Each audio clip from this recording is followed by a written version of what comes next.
What if economic collapse, climate change, or even artificial intelligence aren't the greatest threats to our future? What if it's something invisible? A mindset? Elon Musk has referred to it as the woke mind virus. He has referred to it as apocalyptic and asserts that it is bringing civilization dangerously close to self-destruction. Is he exaggerating? He insists he's not. Let's examine Musk's assertions and explore why he believes woke culture is leading us toward destruction. Musk thinks woke culture is spreading like wildfire, influencing our thoughts, creativity, and innovation. Musk is diving headfirst into the cultural war and has cut off relationships with so-called woke staff. What exactly is this woke mind virus, and why does he think it's the biggest challenge for society? Let's get it directly from Musk himself. I think we need to be very cautious about anything that is anti-meritocratic, and anything that is that results in the suppression of free speech. So, those are two of the aspects of the woke mind virus that I think are very dangerous. Is that it's often anti-meritocratic. You can't question things. Even the questioning is bad. So, another way to almost synonymous would be cancel culture. And obviously people have tried to cancel you many times. Many times. Yeah, I mean, every week. Yeah. The woke mind virus has an effect on politicians and the media, but it's also infiltrating families. Musk argues that it distorts people's thinking, allowing wicked people to act cruelly while acting morally upright. Musk didn't hold back in his impactful conversation with Jordan Peterson. He is really serious about his mission to eliminate this virus. Elon Musk has a personal as well as an economic interest in transforming X, previously known as Twitter, into a true free speech platform. This has much deeper roots than memes or canceled culture. Yes, the reality is that almost every child goes through some kind of identity crisis. It's part of puberty. Exactly, it's just part of growing up. It's very possible for adults to manipulate children who are having a natural identity crisis into believing that they are the wrong gender. Yeah. Absolutely. And that they need to be the other gender, or they need to be a boy, or a boy needs to go be a girl, and that will solve all their problems. And that will solve their problems, and then they give them sterilizing drugs, which are called also a misnomer, puberty blocker. These are sterilization drugs, so they can never have children again. Yeah.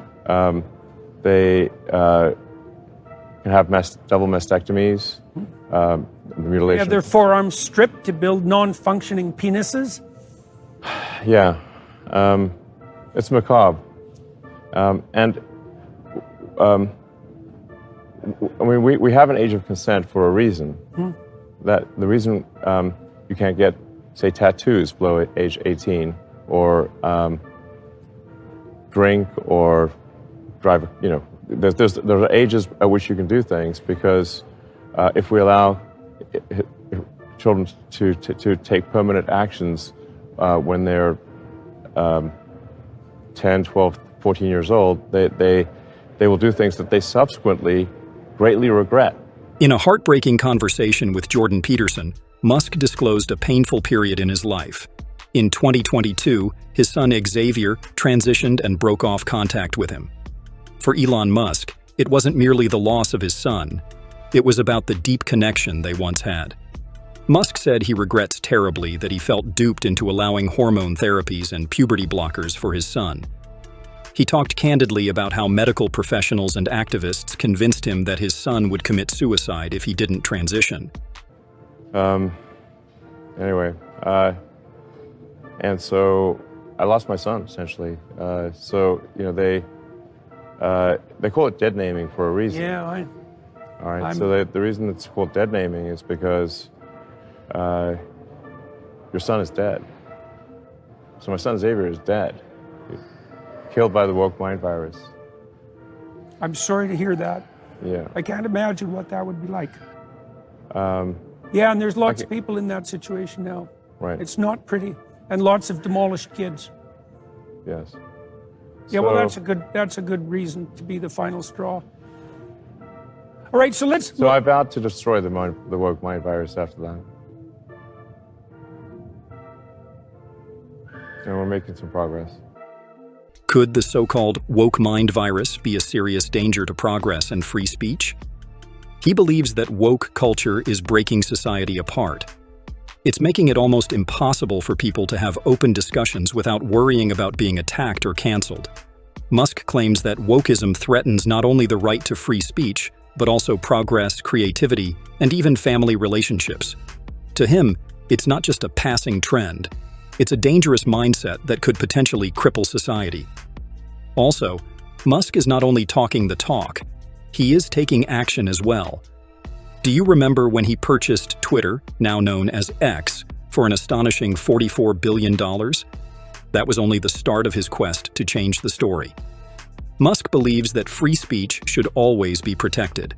By purchasing Twitter, he has given himself a significant platform to fight back against what he refers to as the woke mind virus. And it's not just propagating the mind virus, but suppressing any opposing viewpoints. Yes. Well, in order for the virus to propagate, it must suppress opposing viewpoints. So, Because it doesn't stand up to scrutiny. correct. Yeah. I mean, you've felt the virus. You know? Yeah. Yeah. People will try to cancel you so many times. Yeah, it's fascinating. Yeah. I don't think you're melodramatic at all. I think it's a. I mean, I don't want to be melodramatic, but it's almost like a death cult. It's a death cult. No, that is exactly right. It's essentially the extinctionists. Like, it's in the limit. It is that they're propagating the extinction of humanity and civilization. Actually, Musk's purchase of Twitter was a strategic move in his fight against wokeism, not just a business move. His goal has always been very clear: to make Twitter a platform for free speech where people may voice their thoughts without fear of censorship or silencing from woke viewpoints. One of Musk's primary concerns is how social media platforms advance specific opinions while shutting out anyone who dares to disagree. He is trying to change the rules rather than simply playing the game. Musk emphasizes that free speech is the foundation of a healthy society, despite the criticism he has received from some groups. He believes that the only effective approach to fighting wokeism is to promote open discussions and debates, which he believes political correctness and cancel culture are actively trying to suppress. However, Musk is tackling comedy in addition to social media. In an interview with Babylon Bee, Musk discussed how the majority of platforms that were formerly known for pushing boundaries have turned into ones that are excessively politically correct. If you're willing to lose money to be able to personally speak freely, then... Yeah, we've also lost money, advertising money, because some advertisers got community noted. Right. And we wouldn't take the community note down. Right. So... We lost $40 million in advertising because of that. Because the big ones pulled out. Because of community notes and refusing to pull community notes. There was a willingness to lose money. Yes, we literally just lost $40 million. Right. It's not an approximation. Will things change along those lines? Will there be more willingness to compromise to keep the revenue, to keep coming in from these big advertisers? Is that a concern of yours? No, I think we've actually largely addressed the concerns of the advertisers. A lot of them weren't necessarily against me taking over Twitter. They just weren't sure what it would look like. You know, are there sharks in the water or what? You know, is there going to be rampant disinformation? Is it going to be some massive right-wing takeover or what? So they were just uncertain. And I think we're getting to the point here where they're you know, and a lot of them use Twitter every day, and it's obviously not filled with hate speech. Anyone who uses it knows that. Well, the media keeps trying to say that. They keep publishing these articles. It's hate speech is on the rise. Hate speech is on the rise. 2,000%. Yeah, it's totally false. Hate speech. Yeah, it's completely false. For Musk, comedy has always been a means of challenging social standards and pushing limits. However, comedians like Dave Chappelle are currently under criticism for their jokes that don't align with progressive values. Musk considers this a serious problem. He's concerned that we are approaching a society where people are too afraid to joke or speak openly, anxious about the risk of being canceled. What happens if comedy is silenced? Will we also lose freedom of expression, art, and culture? Musk sees the attack on humor as a symptom of a larger issue. He thinks that woke culture is changing society in dangerous ways, and he is not going to just sit back and let it unfold. How can we move toward a society free from the woke mind virus, as Musk calls it? It isn't as easy as turning a switch. Dismantling these deeply ingrained structures could lead to backlash or perhaps chaos. Musk is still hopeful, though. He believes that a woke-free future is essential for unlocking humanity's true potential. Musk believes that knocking down these ideological barriers may open up a whole new world of innovation and progress. Do you want to join the fight against woke insanity? Then hit that like button, smash subscribe, and share this video with anyone who needs a dose of common sense in these uncommon times.